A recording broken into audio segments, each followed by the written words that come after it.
प्रियंका आनंद, आपका स्वागत इस मंच पर। साथ ही साथ बहुत बहुत बधाई। कैनरा बैंक से हैं प्रोबेशनरी ऑफिसर प्रियंका आनंद, प्रोबेशनरी ऑफिसर कैनरा बैंक, आपको बहुत बहुत बधाई, बहुत बहुत शुभकामनाएं। स्नेहल प्रकाश, प्रोबेशनरी के लिए बहुत सारी शुभकामनाएं आपको।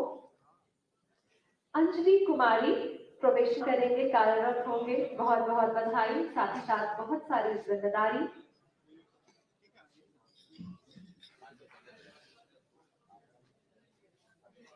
मुख्य अतिथि आज के कार्यक्रम के, बहुत बहुत बधाई। साक्षी कुमारी, sub inspector. Doctor Bhushan Praveen, आपका भी स्वागत इस मंच पर।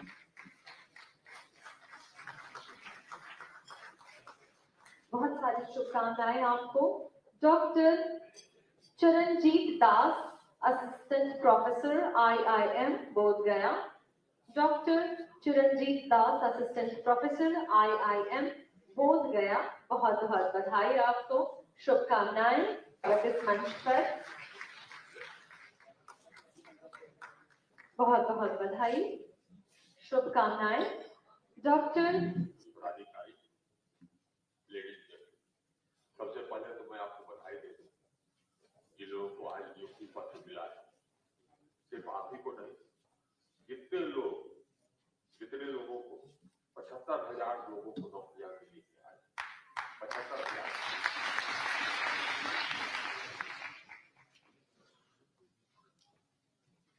इन सभी के परिवारों के लिए आज बहुत ही खुशी का दिन है, बहुत ही खुशी का समय। मुझे याद है जब मैं छात्र था, पढ़ाई कर रहा था, तो यह चिंता थी कि ग्रेजुएशन के बाद पोस्ट ग्रेजुएशन के बाद क्या होगा, कहाँ। इसके पहले पॉलिटिक्स साइंस के पहले मैं भी सेवा में था। ईश्वर कृपा है, उसके बाद फिर मैं एडमिनिस्ट्रेटिव सर्विस में आ गया, फिर यहाँ आया, मुझे बिहार भाजपा मिला और यहाँ विभिन्न पदों पर काम किया, भारत सरकार के विभिन्न पदों पर काम किया। मैं यहाँ भी कृषि सचिव था, भारत सरकार में भी कृषि सचिव। और मैं अपना नजरिया आपको बताना चाहता हूँ। हमसे पूर्व वक्ताओं ने बताया कि सरकार और पूरे अर्थव्यवस्था में बहुत सारी नौकरियां हैं, उपलब्ध है, हो रही है, ये बात सही है। हमारी अर्थव्यवस्था तेजी से बढ़ रही है और economy is growing at about 7.5%, 8%। तो 8% के दर पर अर्थव्यवस्था बढ़ती है तो इंडस्ट्री जाती है, इंफ्रास्ट्रक्चर में इन्वेस्टमेंट होता है, सर्विसेज क्रिएट होती है। लेकिन गवर्नमेंट सर्विस एक स्पेशल सर्विस, स्पेशल इसलिए क्योंकि गवर्नमेंट सर्विस में आप किसी व्यक्ति के लिए, किसी कंपनी के लिए काम नहीं करते। आपका काम तेल बेचना, साबुन बेचना नहीं, आप काम करते हैं देश, और यह एक बहुत बड़ा गर्व का विषय है। आप काम करते हैं जनता के, यह एक बहुत बड़ा आत्मसम्मान का विषय है। और जगह भी नौकरियां मिल रही थी तो और जगह भी मिल जाता, तो जितना इंडियन एडमिनिस्ट्रेटिव सर्विस में वेतन हमें मिलता था उससे 3 गुना वेतन हमें वहां मिलता। लेकिन वो सेटिस्फैक्शन नहीं, वो संतोष नहीं,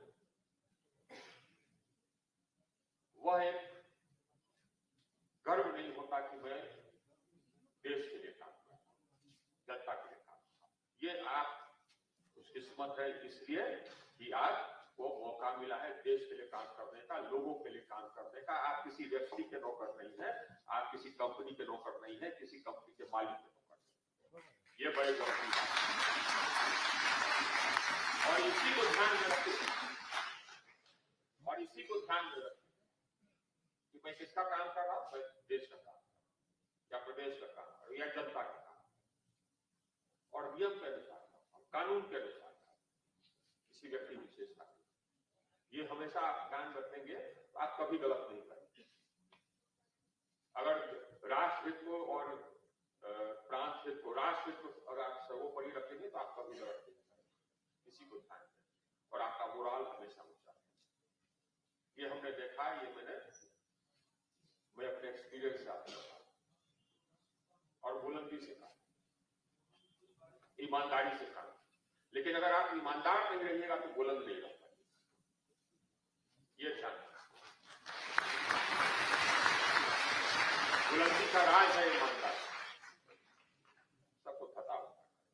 वैसे ही हमने काम किया और वैसे ही हम काम करेंगे, यही सोचिए, तब जाकर के देश का विकास, तब देश का विकास। ये हम लोग का देश जो जिस गति से आगे बढ़ रहा है, ये हम लोग के लिए गर्व का विषय, ये हम लोग के सरकार के लिए गर्व का विषय। आज के समय में कोरोना का जो लॉकडाउन हुआ, कोविड के कारण 2 साल जो लॉकडाउन रहा, पूरे विश्व की अर्थव्यवस्था चरमरा गई। जितने डेवलप्ड कंट्रीज हैं उन सभी में हाइपर इन्फ्लेशन हो रहा है, उन सभी में एनर्जी क्राइसिस हो रही है। हमारे कंट्री में नहीं हो रही। हमारे कंट्री में भी कोरोना के 3 वेव आए, हमारे कंट्री में नहीं हो रही, इसलिए कि हम लोगों ने अपने कंट्री में इस प्रकार का नींव रखा है, इस प्रकार का संरचना का विकास किया है, इस प्रकार का डेवलपमेंट प्रोसेस इनिशिएट किया है कि वो चलता रहा है और चलता रहे और गति पकड़े। आपको जानकारी हो कि हम पिछले 4-5 महीने में हमारे पावर का डिमांड ग्रो किया है बाय 11.5%। कितना? 11.5%। इतना grow on a daily basis हमारा जो डिमांड है पावर का, वो लास्ट ईयर के डिमांड से करीब 20,000 से 25,000 मेगावाट ज्यादा। पावर के क्षेत्र में तो खैर हम लोगों ने एकदम बिल्कुल आमूल परिवर्तन ला दिया। हम लोग की सरकार आई, हम लोग आए, उसके पहले पावर में हम लोग का डेफिसिट था। आप लोग को याद होगा 2013, 2014, 2012 वगैरह में 6-6 घंटा लोड शेडिंग होता था ग्रामीण क्षेत्रों में, शहरों में भी घंटा होता। वो सब अब इतिहास हमने कर दिया। हमने अपने देश को पावर डेफिसिट से पावर सरप्लस कर दिया। आज हम अपने देश से बांग्लादेश को पावर देते हैं, नेपाल को पावर देते हैं, म्यांमार को पावर देते हैं। हमें हमारा पीक डिमांड 2,15,000 मेगावाट है और हमने स्थापित कर दी है क्षमता 4,04,000 मेगावाट की पावर जनरेशन। उसमें भी पावर जनरेशन का जो हमने कैपेसिटी ऐड किया, उसमें भी हमने जॉब का क्रिएशन किया। हमको लगता है कि पिछले 5-6 साल में हम कम से कम 8 लाख जॉब्स क्रिएट किए, 8 to 9 लाख, और हम क्रिएट कर ही रहे। आज 80,000 मेगावाट मेरा कैपेसिटी अंडर कंस्ट्रक्शन है। 80,000 उसमें से 14,000 megawatt under capacity under construction है। बड़े बड़े डैम जहां पर कि हजारों नौकरियां हो। तो अर्थव्यवस्था बढ़ रहा है, पूरे इंफ्रास्ट्रक्चर से हमारे आप हाईवेज ले, हमारे क्षेत्र में तो जितने हमारे रोड थे सब नेशनल हाईवे, सबको 4 लेन करना है। इसी तरह से पूरे बिहार में, इसी तरह से पूरे देश में जितने हाईवे हैं सब 4 लेन हो रहे हैं। जो 4 लेन थे 6 लेन हो रहे हैं। Our country is growing, we are thriving and growth means jobs. Growth हो रहा है तो इसका मतलब कि नौकरियां क्रिएट हो रही हैं। एक दर्द है, ये तो देश के स्तर पर, क्योंकि मैं बिहार का हूं, अपने सर्विस में से आधा समय तो मैं यहाँ काम किया, आधा समय केंद्र में काम किया, तो यहाँ से दर्द है कि यहाँ पर सरकारी नौकरियां तो है। सरकारी नौकरियों में भी देखिए, मैं यहाँ का बताता हूँ एक्सपीरियंस, और आधा समय में भारत सरकार में काम किया। भारत सरकार में ये तो ठीक है, हम लोग कर रहे हैं अभी 1 साथ 75,000 नौकरियों दे रहे, लेकिन रेगुलरली हर साल बहाली होती है। हमारे जो मंत्रालय में, हम जिस मंत्रालय में पहले थे, चाहे रक्षा मंत्रालय में हो और या गृह मंत्रालय में, जहां कहीं भी हम, तो वहां पर हर साल नौकरियों की देने की व्यवस्था थी, यानी कि जो भी वैकेंसी होता था उसको एडवर्टाइज हम लोग हर साल करते हैं और ये एम्प्लॉयमेंट करते हैं। यहाँ पर वो नहीं संभव हो पाया, यहाँ वो नहीं था। मैं अपना एक्सपीरियंस बताता हूँ। यहाँ मुझे प्रस्थापित किया गया पथ निर्माण विभाग प्रधान सचिव, मैं वहां गया, पता चला कि पिछले 10 साल से जूनियर इंजीनियर की बहाली नहीं हुई। इसमें सरकार का कोई दोष नहीं, इसमें पदाधिकारियों का दोष।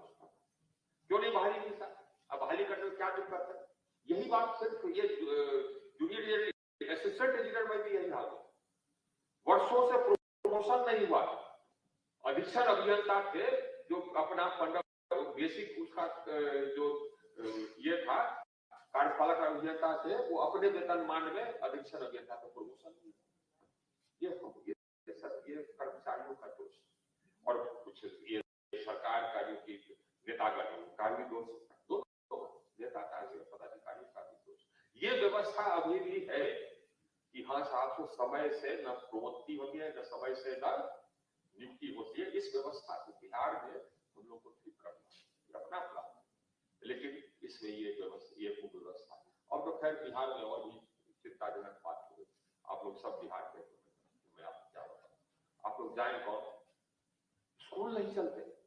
स्कूल में 6 शिक्षक होना चाहिए, 2 शिक्षक, जिसमें से कि एक आधा पढ़ा लिखा है और दूसरा शिक्षक जो है वो पोशाक बांटने में और मिड डे मील वगैरह में लगा।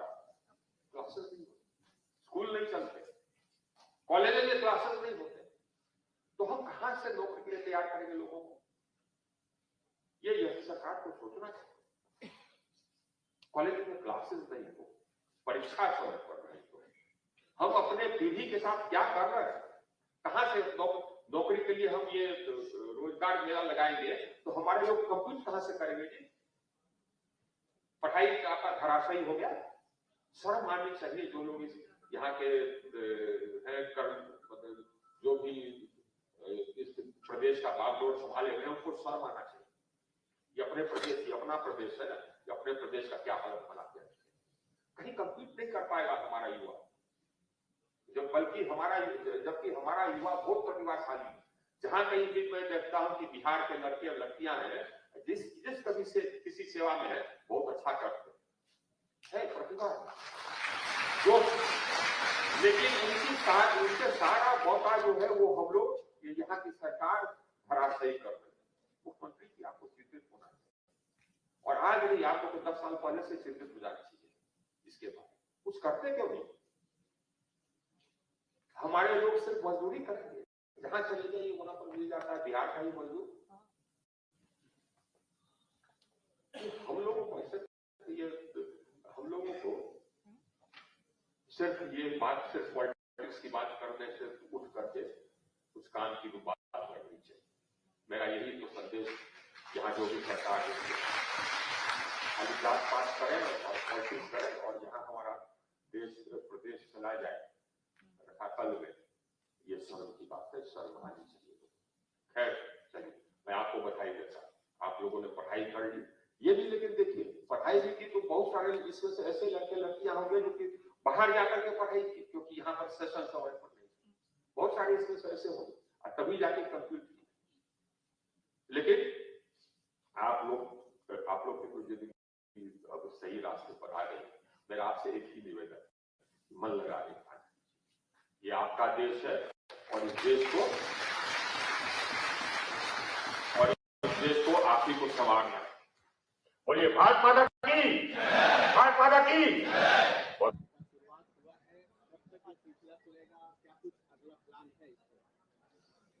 कुल मिला करके हमको लगता है कि अगले 1 साल तक चलेगा, और हर 1-2 महीने पर हम लोग 75,000 से 1 लाख नौकरियों का हम ये अपॉइंटमेंट लेटर्स वितरण करेंगे प्रधानमंत्री जी, ये प्लान। मंत्री जी, ये रोजगार मेला तो चल रहा है, लेकिन बिहार सरकार यानी कि उप मुख्यमंत्री कह रहे हैं कि आप उनकी देखिए करें, जैसे वो रोजगार दे रहे हैं उसके बाद आप लोग रोजगार देना शुरू कर रहे हैं। अरे साहब देखिए, वो क्या रोजगार दे रहे हैं नहीं दे रहे हैं ये तो हमको मालूम नहीं, लेकिन ये पूरे बिहार की जो हालत है इसके बारे में तो जो स्थिति है वो तो हमने बयान किया। ये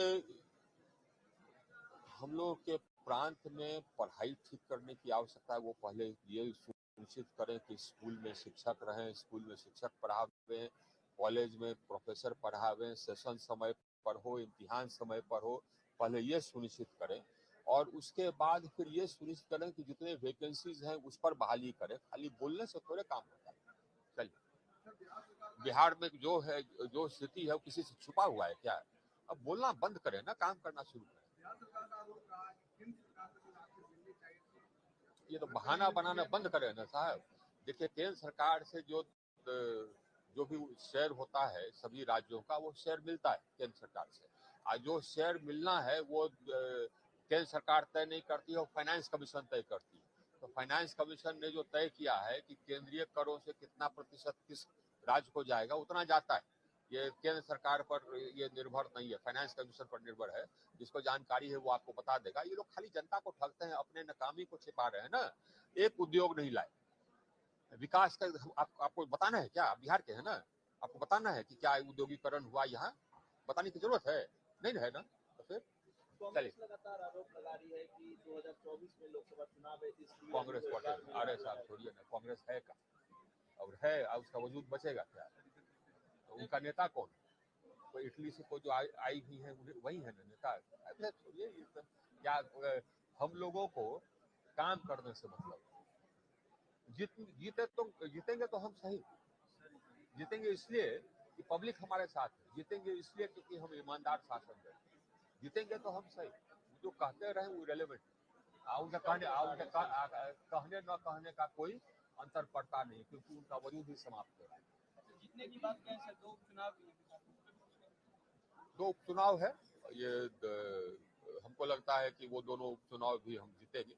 ये जनता को अब सतर्क हो जाना चाहिए।